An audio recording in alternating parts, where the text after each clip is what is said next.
श्री विष्णु पुराण तृतीय अंश का 18वां अध्याय मायामोह और असुरों का संवाद तथा राजा शतधनु की कथा। श्री पराशर जी बोले, हे मैत्रेय, तदनंतर मायामोह ने देवताओं के साथ जाकर देखा कि असुरगण नर्मदा के तट पर तपस्या में लगे हुए हैं। तब उस मयूर पिछधारी दिगंबर और मुडित केश मायामोहन ने असुरों से अति मधुर वाणी में इस प्रकार कहा। मायामोह बोला, हे दैत्यपतिगण, कहिए आप लोग किस उद्देश्य से तपस्या कर रहे हैं? आपको किसी लौकिक फल की इच्छा है या पारलौकिक की? असुरगण बोले, हे महामते, हम लोगों ने पारलौकिक फल की कामना से तपस्या आरंभ की है। इस विषय में तुमको हमसे क्या कहना है? मायामोह बोला, यदि आप लोगों को मुक्ति की इच्छा है तो जैसा मैं कहता हूँ वैसा करो। आप लोग मुक्ति के खुले द्वार रूप इस धर्म का आदर कीजिए। यह धर्म मुक्ति में परमोपयोगी है।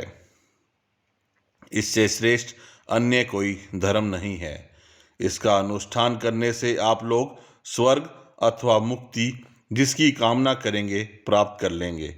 आप सब लोग महाबलवान हैं, अतः इस धर्म का आदर कीजिए। श्री पराशर जी बोले, इस प्रकार नाना प्रकार की युक्तियों से अंतिरंजित वाक्यों द्वारा मायामोह ने दैत्यगण को वैदिक मार्ग से भ्रष्ट कर दिया। यह धर्म युक्त है और यह धर्म विरुद्ध है, यह सत्य है और यह असत्य है, यह मुक्तिकारक है और इससे मुक्ति नहीं होती, यह आत्यंतिक परमार्थ है और यह परमार्थ नहीं है, यह कर्तव्य है और यह अकर्तव्य है, यह ऐसा नहीं है और यह स्पष्ट ऐसा ही है, यह दिगंबरों का धर्म है और यह सांबरों का धर्म है। हे द्विज, ऐसे अनेक प्रकार के अनंत वादों को दिखलाकर मायामोह ने उन दैत्यों को स्वधर्म से च्युत कर दिया। मायामोह ने दैत्यों से कहा था कि आप लोग इस महाधर्म को अर्हत अर्थात इसका आदर कीजिए, अतः उस धर्म का अवलंबन करने से वे अर्हत कहलाए। मायामोह ने असुरगण को त्रयी धर्म से विमुख कर दिया और वे मोहग्रस्त हो गए तथा पीछे उन्होंने अन्य दैत्यों को भी इसी धर्म में प्रवृत्त किया। उन्होंने दूसरे दैत्यों को, दूसरों ने तीसरों को, तीसरों ने चौथों को तथा उन्होंने औरों को इसी धर्म में प्रवृत्त किया। इस प्रकार थोड़े ही दिनों में दैत्यगण ने वेद त्रयी का प्राय त्याग कर दिया। तदनंतर जितेंद्रिय मायामोह ने रक्त वस्त्र धारण कर अन्यान्य असुरों के पास जा उनसे मृदु, अल्प और मधुर शब्दों में कहा, हे असुरगण, यदि तुम लोगों को स्वर्ग अथवा मोक्ष की इच्छा है तो पशु हिंसा आदि दुष्कर्मों को त्याग कर बोध प्राप्त करो। यह संपूर्ण जगत विज्ञानमय है, ऐसा जानो। मेरे वाक्यों पर पूर्णतया ध्यान दो। इस विषय में बुद्धजनों को ऐसा ही मत है कि यह संसार अनाधार है, भ्रमजन्य पदार्थों की प्रतीति पर ही स्थिर है तथा रागादि दोषों से दूषित है। इस संसार संकट में जीव अत्यंत भटकता रहा है। इस प्रकार बुद्ध्यत जानो, बुद्धिध्व समझो, बुद्ध्यत जानो आदि शब्दों से बुद्ध धर्म का निर्देश कर मायामोह ने दैत्यों से उनका निज धर्म छुड़ा दिया। मायामोह ने ऐसे नाना प्रकार के युक्ति युक्त वाक्य कहे जिससे उन दैत्यगण ने त्रयी धर्म को त्याग दिया। उन दैत्यगण ने अन्य दैत्यों से तथा उन्होंने अन्यान्य से ऐसा ही वाक्य कहे। हे मैत्रेय, इस प्रकार उन्होंने श्रुति स्मृति विहित अपने परम धर्म को त्याग दिया। हे द्विज, मोहकारी मायामोह ने और भी अनेकानेक दैत्यों को भिन्न भिन्न प्रकार के विविध पाखंडों से मोहित कर दिया। इस प्रकार थोड़े ही समय में माया मोह के द्वारा मोहित होकर असुरगण ने वैदिक धर्म की बातचीत करना भी छोड़ दिया। हे द्विज, उनमें से कोई वेदों की, कोई देवताओं की, कोई याज्ञिक कर्म कलापों की तथा कोई ब्राह्मणों की निंदा करने लगे। वे कहने लगे, हिंसा से भी धर्म होता है। यह बात किसी प्रकार युक्ति संगत नहीं है। अग्नि में हवी जलाने से फल होगा, यह भी बच्चों की सी बात है।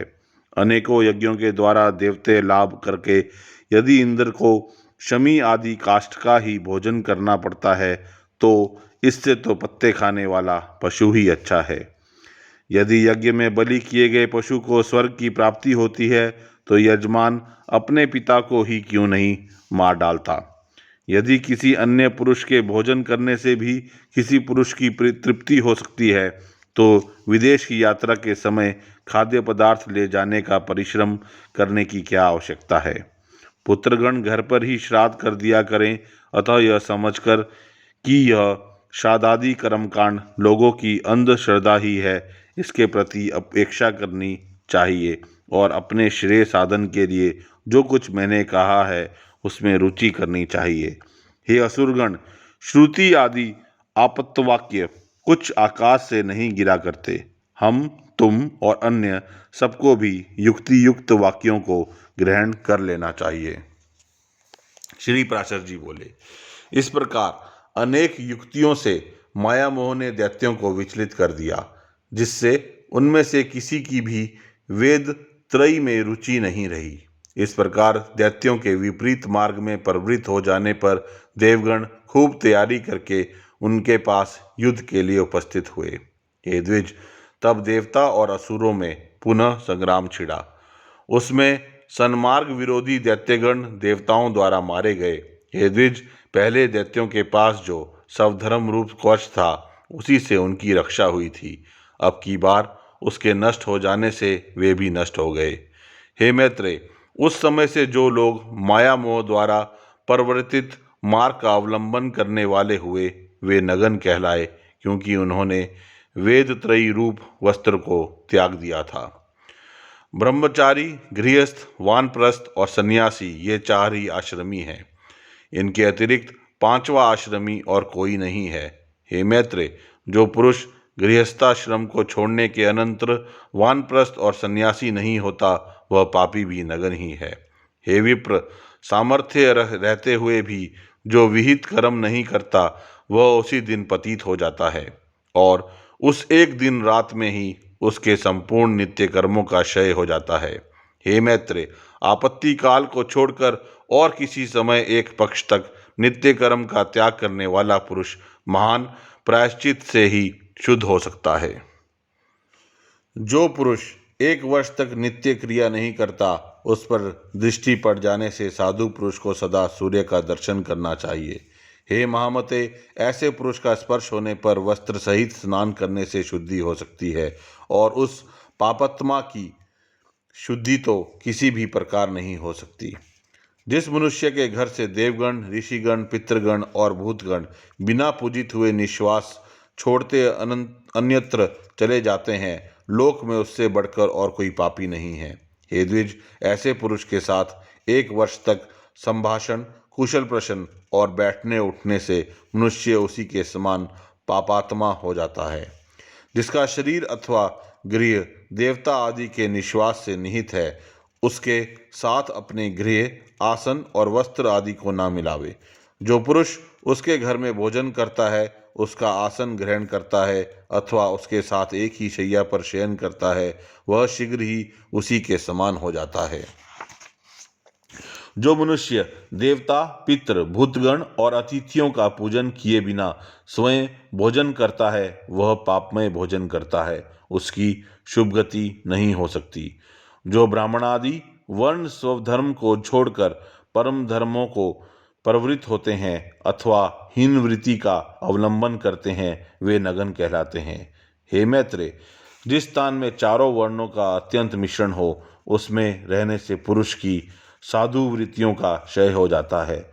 जो पुरुष ऋषि, देव, पितृ, भूत और अतिथि गण का पूजन किए बिना भोजन करता है, उससे संभाषण करने से भी लोग नरक में पड़ते हैं। अतः वेद त्रयी के त्याग से दूषित इन नग्नों के साथ प्राज्ञ पुरुष सर्वदा संभाषण और स्पर्श आदि की त्याग कर दे। यदि इनकी दृष्टि पड़ जाए तो श्रद्धावान पुरुषों का यत्नपूर्वक किया हुआ श्राद्ध देवता अथवा पितृ पितामह गण की तृप्ति नहीं करता। सुना जाता है, पूर्व काल में पृथ्वी तल पर शतधनु नाम से विख्यात एक राजा था। उसकी पत्नी शैव्या अत्यंत धर्मपरायण थी। वह महाभागा पतिव्रता, सत्य, शौच और दया से युक्त तथा विनय और नीति आदि संपूर्ण सुलक्षणों से संपन्ना थी। उस महारानी के साथ राजा शतधनु ने परम समाधि द्वारा सर्वव्यापक देवदेव श्री जनार्दन की आराधना की। वे प्रतिदिन तन्मय होकर अनन्य भाव से होम, जप, दान, उपवास और पूजन आदि द्वारा भगवान की भक्तिपूर्वक आराधना करने लगे। हे द्विज, एक दिन कार्तिकी पूर्णिमा को उपवास कर उन दोनों पति पत्नियों ने श्री गंगा जी में एक साथ ही स्नान करने के अनंतर बाहर आने पर एक पाखंडी को सामने आता देखा। यह ब्राह्मण उस महात्मा राजा के धनुर्वेदाचार्य का मित्र था। अतः आचार्य के गौरववश राजा ने भी उससे मित्रवत व्यवहार किया, किंतु उसकी पतिव्रता पत्नी ने उसका कुछ भी आदर नहीं किया। वह मौन रही और यह सोचकर कि मैं उपोषिता उपवास युक्त हूँ, उसे देखकर सूर्य का दर्शन किया। हे द्विजोत्तम, फिर उन स्त्री पुरुषों ने यथारीति आकर भगवान विष्णु के पूजा आदि संपूर्ण कर्म विधि पूर्वक किए। कालांतर में वह शत्रुजीत राजा मर गया। तब देवी शैव्या ने भी चितारूढ़ महाराज का अनुगमन किया। राजा शतधनु ने उपवास अवस्था में पाखंडी से वार्तालाप किया था, अतः उस पाप के कारण उसने कुत्ते का जन्म लिया तथा वह शुभ लक्षणा काशी नरेश की कन्या हुई। जो सब प्रकार के विज्ञान से युक्त, सर्वलक्षण संपन्ना और जाति समरा पूर्व जन्म का वृत्तांत जानने वाली थी, राजा ने उसे किसी वर को देने की इच्छा की, किंतु उस सुंदरी के ही रोक देने पर वह उसके विवाह आदि से उपरत हो गए। तब उसने दिव्य दृष्टि से अपने पति को श्वान हुआ जान विदिशा नामक नगर में जाकर उसे वहां कुत्ते की अवस्था में देखा। अपने महाभाग पति को श्वान रूप देखकर वह सुंदरी ने उसे सत्कार पूर्वक अति उत्तम भोजन कराया। उसके दिए हुए उस अति मधुर और इच्छित अन्न को खाकर वह अपनी जाति के अनुकूल नाना प्रकार की चाटुका प्रदर्शित करने लगा। उसके चाटुता करने पर अत्यंत संकुचित हो उस बालिका ने कुत्सित योनि में उत्पन्न हुए उस अपने प्रियतम को प्रणाम कर उससे इस प्रकार कहा, महाराज, आप अपनी उस उदारता का स्मरण कीजिए जिसके कारण आज आप शवान योनि को प्राप्त होकर मेरे चाटुकार हुए हैं। हे प्रभु, क्या आपको यह स्मरण नहीं है कि तीर्थस्थान के अनंतर पाखंडी से वार्तालाप करने के कारण ही आपको यह कुत्सित योनि मिली है। श्री पराशर जी बोले, काशीराज सुता द्वारा इस प्रकार स्मरण कराए जाने पर उसने बहुत देर तक अपने पूर्वजन्म का चिंतन किया। तब उसे अति दुर्लभ निर्वेद प्राप्त हुआ। उसने अति उदास चित्त में नगर से बाहर आ प्राण त्याग दिए और फिर श्रीगाल योनि में जन्म लिया। तब काशीराज कन्या दिव्य दृष्टि से उसे दूसरे जन्म में श्रीगाल हुआ जान उसे देखने के लिए कोलाहल पर्वत पर गई। वहां भी अपने पति को श्रीगाल योनि में उत्पन्न हुआ देख वह सुंदरी राज्य कन्या उससे बोली, हे राजेंद्र, श्वान योनि में जन्म लेने पर मैंने आपसे जो पाखंडी से वार्तालाप विषयक पूर्व जन्म का वृत्तांत कहा था, क्या वह आपको स्मरण है? तब सत्यनिष्ठों में श्रेष्ठ राजा शतधनु ने उसके इस प्रकार कहने पर सारा सत्य वृत्तांत जानकर निराहार रह वन में अपना शरीर छोड़ दिया। फिर वह एक भेड़िया हुआ। उस समय भी अनिंदिता राज्य कन्या ने उस निर्जन वन में जाकर अपने पति को उसके पूर्वजन्म का वृत्तांत स्मरण कराया। उसने कहा, हे महाभाग, तुम भेड़िया नहीं हो, तुम राजा शतधनु हो। तुम्हें अपने पूर्वजन्मों में कर्मश कुकुर और श्रृगाल होकर अब भेड़िए हुए हो। इस प्रकार उसके स्मरण कराने पर राजा ने जब भेड़िए के शरीर को छोड़ा तो गिद्ध योनि में जन्म लिया। उस समय भी उसकी निष्पाप भार्या ने उसे फिर बोध कराया, हे नरेंद्र, तुम अपने स्वरूप का स्मरण करो, इन गिद्ध चेष्टाओं को छोड़ो, पाखंडी के साथ वार्तालाप करने के दोष से ही तुम गिद्ध हुए हो। फिर दूसरे जन्म में काक योनि को प्राप्त होने पर भी अपने पति को योग बल से पाकर उस सुंदरी ने कहा, हे प्रभु, जिनके वशीभूत होकर संपूर्ण सामंतगण नाना प्रकार की वस्तुएं भेंट करते थे, वही आप आज काक योनि को प्राप्त होकर बलि भोजी हुए हैं। इसी प्रकार काक योनि में भी पूर्व जन्म का स्मरण कराए जाने पर राजा ने अपने प्राण छोड़ दिए और फिर मयूर योनि में जन्म लिया। मयूरावस्था में भी काशीराज की कन्या उसे क्षण क्षण में अति सुंदर मयूरोचित आहार देती हुई उसकी टहल करने लगी। उस समय राजा जनक ने अश्वमेघ नामक यज्ञ का अनुष्ठान किया। उस यज्ञ में अभृत स्नान के समय उस मयूर को स्नान कराया। तब वह सुंदरी ने स्वयं भी स्नान कर राजा को यह स्मरण कराया कि किस प्रकार उसने श्वान और श्रृगाल आदि योनियां ग्रहण की थी। अपनी जन्म परंपरा का स्मरण होने पर उसने अपना शरीर त्याग दिया और फिर महात्मा जनक जी के यहाँ ही पुत्र रूप से जन्म लिया। तब उस सुंदरी ने अपने पिता को विवाह के लिए प्रेरित किया।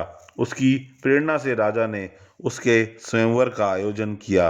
स्वयंवर होने पर उस राजकन्या ने स्वयंवर में आए हुए अपने उस पति को फिर प्रतिभाव से वर्ण कर लिया। उस राजकुमार ने काशीराज सुता के नाम के साथ नाना प्रकार के भोग भोगे और फिर पिता के परलोकवासी होने पर विदेहन नगर का राज्य किया। उसने बहुत से यज्ञ किए, याचकों को नाना प्रकार से दान दिए, बहुत से पुत्र उत्पन्न किए और शत्रुओं के साथ अनेकों युद्ध किए। इस प्रकार उस राजा ने पृथ्वी का न्यायानुकूल पालन करते हुए राज्य भोग किया और अंत में अपने प्रिय प्राणों को धर्म युद्ध में छोड़ा। तब उस सुलोचना ने पहले के समान फिर अपने चितारूढ़ पति का विधि पूर्वक प्रसन्न मन से अनुगमन किया। इससे वह राजा उस राजकन्या के सहित इंद्रलोक में भी उत्कृष्ट अक्षय लोकों को प्राप्त हुआ। हे द्विजश्रेष्ठ, इस प्रकार शुद्ध हो जाने पर उसने अतुलनीय अक्षय स्वर्ग, अति दुर्लभ दाम्पत्य और अपने पूर्वार्जित पुण्य का फल प्राप्त कर लिया। हे द्विज, इस प्रकार मैंने तुमसे पाखंडी से संभाषण करने का दोष और अश्वमेघ यज्ञ में स्नान करने का महात्म्य वर्ण कर दिया। इसलिए पाखंडी और पापाचारियों से कभी वार्तालाप और स्पर्श न करें। विशेषतः नित्य नैमित्तिक कर्मों के समय और जो यज्ञादि क्रियाओं के लिए दीक्षित हो, उसे तो उनका संसर्ग त्यागना अत्यंत आवश्यक है।